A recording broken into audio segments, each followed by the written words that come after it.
tadhana'y ikaw at ikaw pa rin. ayaw kong paulit-ulit kong babalik-balikan. Sigaw ay ikaw pa rin. Patuloy kong pangawagan ang iyong mga salitang hindi na nakikita sa tingin ng iyong mga mata.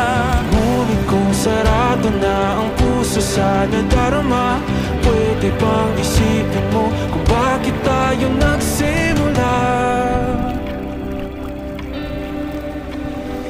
Ating kato